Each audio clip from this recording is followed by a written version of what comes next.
Wa qulu khairan, ucapkanlah yang baik-baik. Fa innahu yu'ammanu ala man qala ahlul mayt. Karena doa orang baik itu diaminkan. La tad'u ala anfusikum illa bi khairin. Jangan doakan yang buruk-buruk. Wa innal malaikata yu'amminu ala ma taqulun. Malaikat mengaminkan doa kalian. Dua. Seluruh badannya hendaklah ditutup dengan kain. Hal ini dilakukan sebagai penghormatan kepadanya dan supaya tidak terbuka auratnya. Siapkanlah kain panjang. Ustaz siapkan ya. Ada saya siapkan kain panjang. Jadi kalau saya mati, kain itu menutup. Jangan nasi mau membeli, asal pergi ke mall beli baju. Asal pergi. Nanti kalian mati diselimut pakai terpal mobil, mau? Beli kain panjang. Kain, kalau orang Jawa bilang kain jari. Kain selendang. Panjang.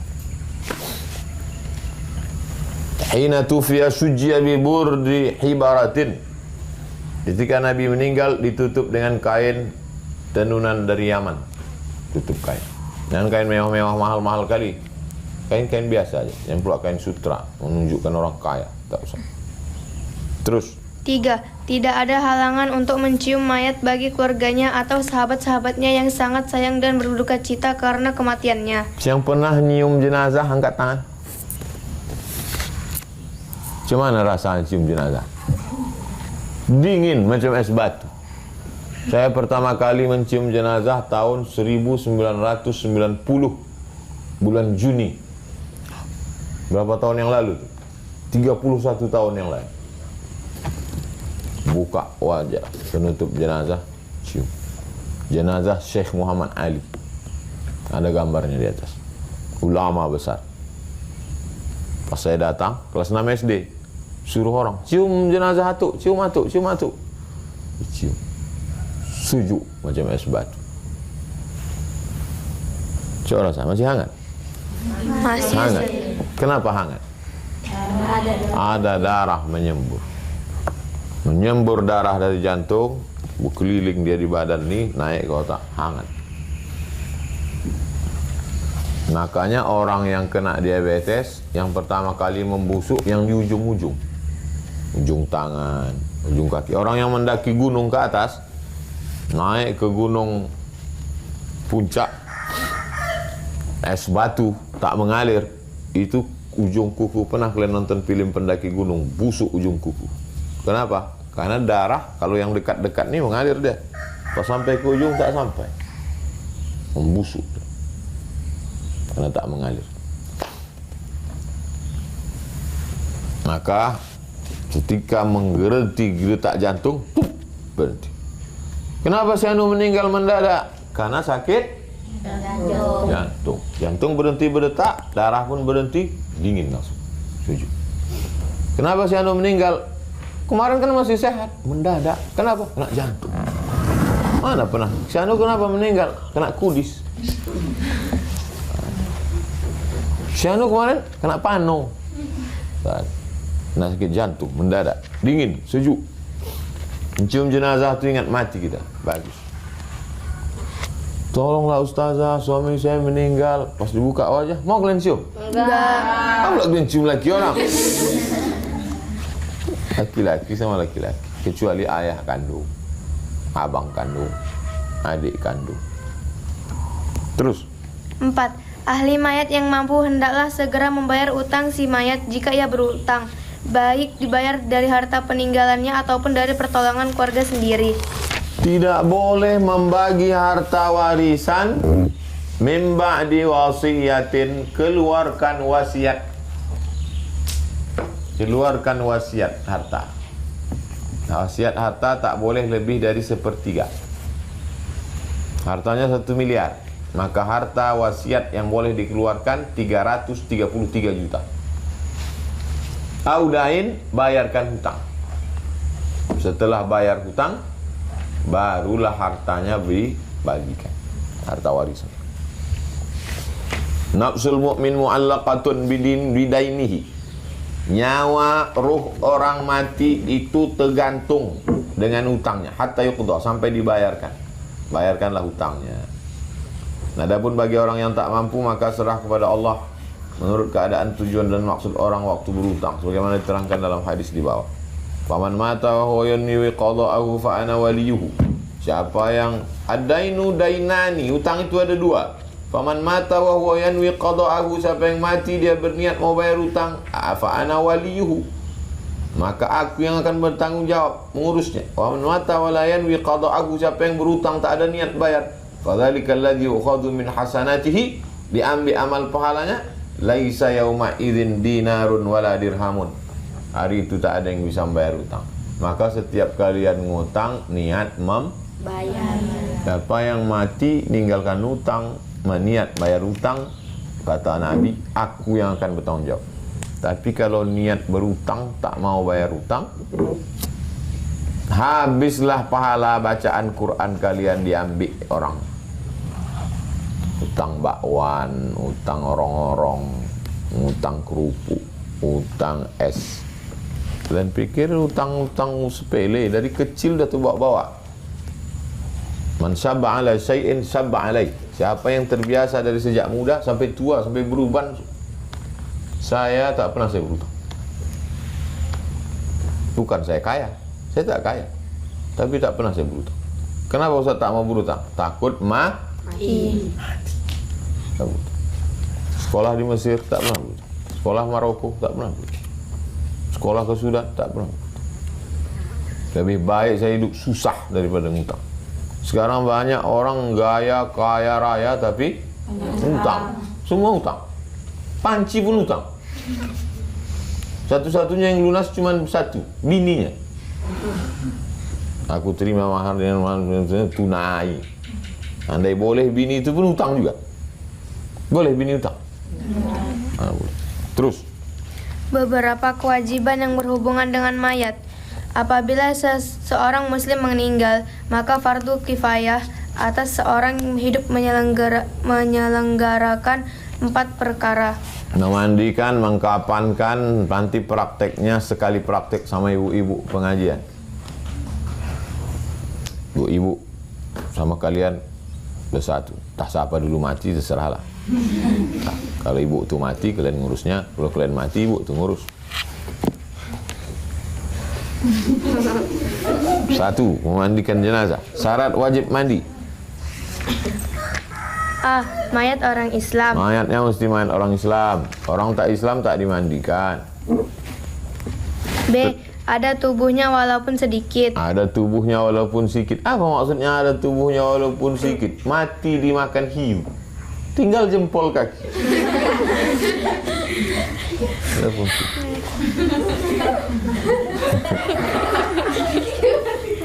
Terkam hiu di tengah laut.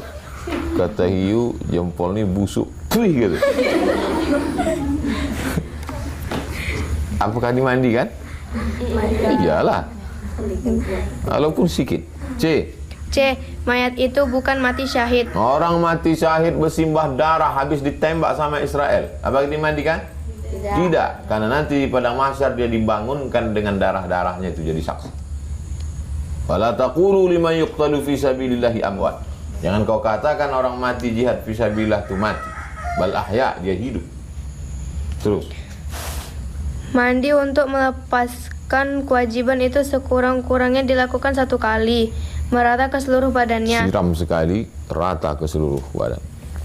Sesudah najis yang ada pada badannya dihilangkan dengan cara bagaimanapun. Sebaiknya mayat itu diletakkan di tempat yang tinggi. Dikasih tempat yang tinggi, macam ini dikasih. Kalau bisa lebarnya agak 2 lah, jangan tipis sekali, nanti jatuh pula. Gitu disiram, jangan di lantai.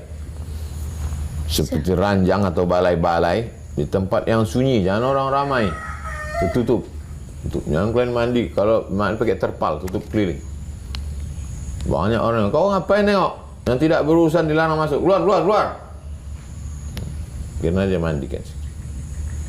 Seperti tak ada orang masuk ke tempat itu selain orang yang memandikan dan orang yang menolong mengurus keperluan yang bersangkutan dengan mandi. Sebaiknya kalau mak kalian meninggal, kalianlah memandikan. Jangan kalian serahkan ke orang lain. Itu maka belajar nanti praktek memandikan. Paling bagus ahli bait keluarga memandikan. Makanya Nabi SAW meninggal, yang memandikan dia cucunya Sayyidina Al-Hasan, Sayyidina Al-Husain, menantunya Sayyidina Ali, kemudian sepupunya Sayyidina Abdullah bin Abbas. Terus Pakaiannya diganti dengan kain basahan atau kain mandi, sebaiknya kain sarung supaya auratnya tidak mudah terlihat. dibuka baju dia waktu meninggal tuh, diganti dengan kain sarung. Terus sesudah diletakkan di atas ranjang, kemudian didudukkan dan punggungnya disandarkan pada sesuatu, lalu perutnya kalau orang sudah meninggal dunia, itu badannya jadi kaku. Bukan macam ini bisa gini-gini. Jadi kalau kaku tak bisa lagi, dia paksa digunting. Kalau lama dimandikan. Kalau ada orang meninggalnya pas sedang kampanye, coblos nomor mati. Begini, gimana cara membengkokkannya? Pakai air hangat. Diambil air hangat pakai kain, disendi-sendi. Karena dingin, itulah dia kaku. Tapi begitu hangat, darahnya itu jadi hangat lagi. Yang kalian paksa, mimpi nanti kalian malam. Terus? lalu perutnya disapu dengan tangan dan ditekankan sedikit supaya keluar kotorannya. Kemudian diduduk, sesudah diletakkan di atas ranjang, kemudian dudukkan dan punggungnya disandarkan pada sesuatu, lalu perutnya disapu dengan tangan dan ditekankan sedikit supaya keluar kotorannya, bersih. Terus Perbuatan itu hendaklah diikuti dengan air dan wangi-wangian agar menghilangkan bau kotoran yang keluar. Sesudah itu mayat ditelentangkan lalu dicebokkan dengan tangan kiri yang memakai sarung tangan. Tangan kalian disarung pakai sarung tangan. Terus Sesudah cebok sarung tangan hendaklah diganti dengan yang bersih. Lalu anak jari di kiri dimasukkan ke mulutnya, digosokkan giginya, dibersihkan mulutnya dan diwudukkan. Tangan kalian itu disarung pakai kain putih. Kalau mengorek hidung di ujung jari ini, kalau di sini, oke.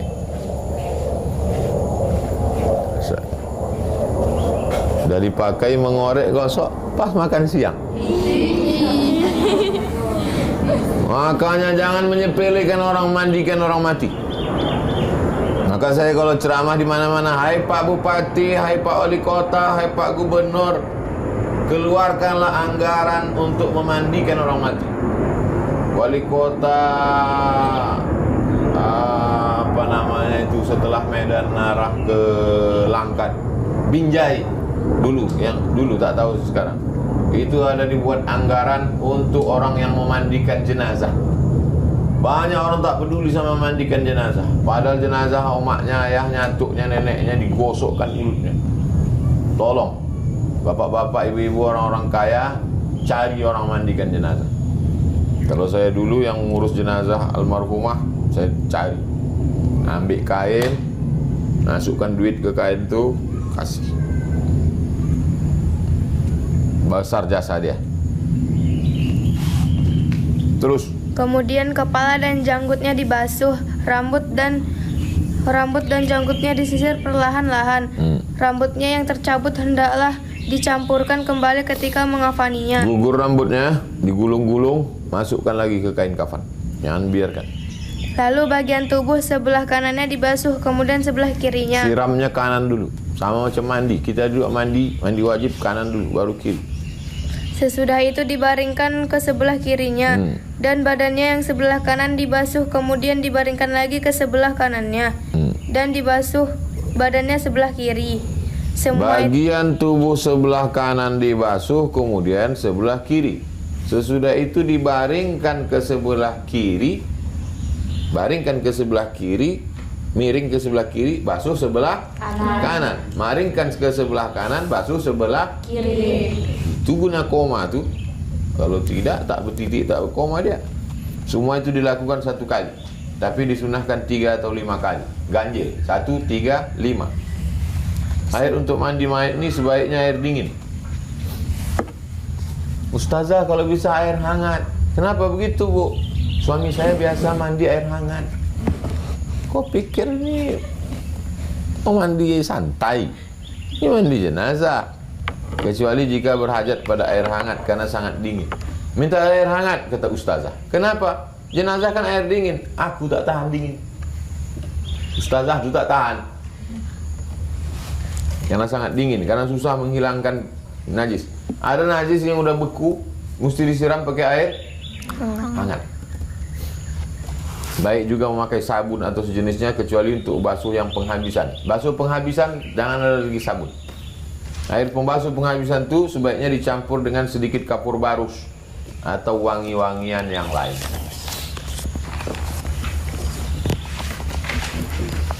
Kafur, bahasa Indonesia yang masuk ke dalam bahasa Arab. Kafur. Karena di dunia ini yang ada kapur cuma di Pulau Sumatera. Nama pantainya Barus. Maka disebut dengan kapur Barus. Di mana Barus itu sekarang? Tapanuli Tengah. Dulu orang Mesir datang naik sampan dari Kairo ke pantai Barus untuk mencari pokok kamper namanya. Dari pokok kamper itulah keluar getahnya kapur Barus untuk mengawetkan mumi supaya tak busuk.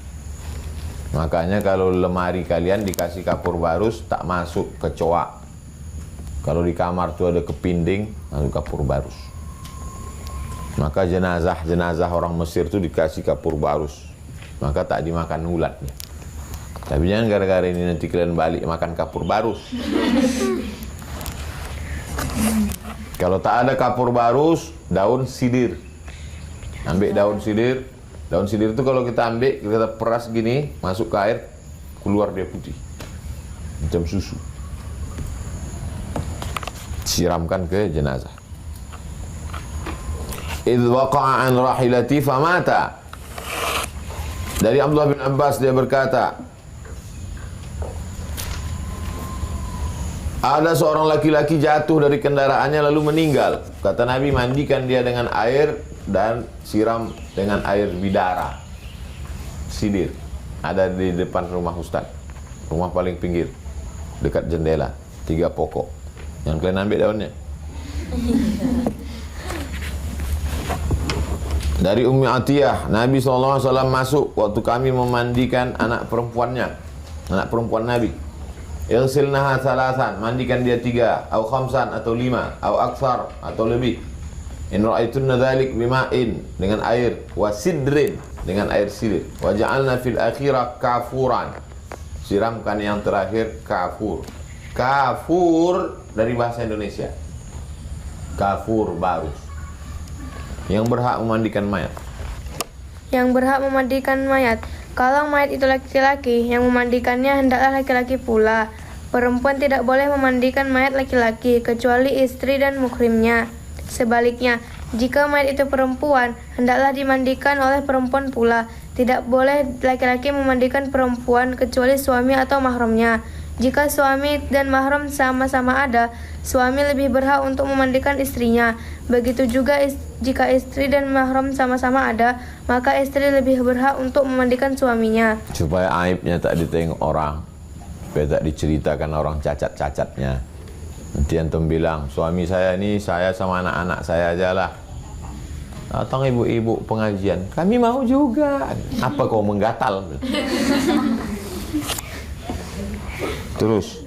Bila seorang perempuan meninggal dan di tempat itu tidak ada perempuan, suami atau mahramnya, mayat itu hendaklah ditayamumkan saja. Kalau perempuan meninggal, di tempat itu tak ada perempuan, tak ada suami, tak ada mahram. Macam yang terjadi di satu daerah unjuk rasa masyarakat ramai-ramai. Dimandikan pula oleh tukang mandikan laki-laki di rumah sakit. Maka perempuan itu ditayamumkan. Tayamum. Ambil tanah. Sudah belajar tayamum kan? Sudah. Sapu ke mukanya sekali. Sapukan ke tangan. Dah, cukup. Begitu juga dengan yang kena COVID. Orang kena COVID tak dimandikan. Tayamum kan. Ganti pakaiannya dengan pakaian biasa. Tayamum kan. Kemarin dapat jenazah, pas dibuka rupanya bajunya belum dibuka, masih pakai pempes pula. Rupanya tak dimandikan. Buka semua, tayamumkan aja. Tak boleh dimandikan oleh lagi. Begitu juga yang meninggal adalah laki-laki. Di kampung itu semua laki-laki merantau keluar negeri kerja. Bininya tak ada, mahramnya tak ada, semua perempuan. Maka tayamumkan. Cemana nih ustazah? Tak ada laki-laki yang mandikan. Udah kita tayamumkan. Siapa yang menayamumkan di jenazah? Akulah, kalian tak tahu. Maka mayat itu ditayamumkan. Kalau mayat itu kanak-kanak laki-laki, maka perempuan boleh memandikannya. Anak-anak, boleh kalian mandikan. Begitu juga kalau mayat itu anak perempuan, boleh laki-laki mandikan. Jika ada beberapa orang berhak memandikan, maka yang lebih berhak adalah keluarga terdekat. Kalau dia mengetahui kewajiban mandi serta dapat dipercaya. Kalau tidak, berpindahlah hak itu kepada keluarga jauh yang berpengetahuan serta amanah. Mengafani mayat. 2. Mengafani mayat. Hukum mengafani atau membungkus mayat itu adalah fardu kifayah atas orang yang hidup. Kafan diambil dari harta si mayat sendiri jika ia meninggalkan harta. Kalau ia tidak meninggalkan Nanti harta, kalau kalian punya duit, belikan kain agak 5, 3, 7 gulung, serahkan ke masyarakat. Banyak sekarang orang mau dikafankan tak ada kain. Ustadz nyuruh aja atau pernah Ustadz buat? Pernah saya buat. Saya cari, ibu apa kerjanya? Saya mandikan jenazah Pak Ustadz. Belikan dia sekian gulung, pakai untuk jenazah, sedekah. Paling bagus kita siapkan. Pernah menengok raja-raja Turki, gambarnya pun tak pernah. La ilaha illallah Muhammad Rasulullah. Sultan Turki, Sultan Turki.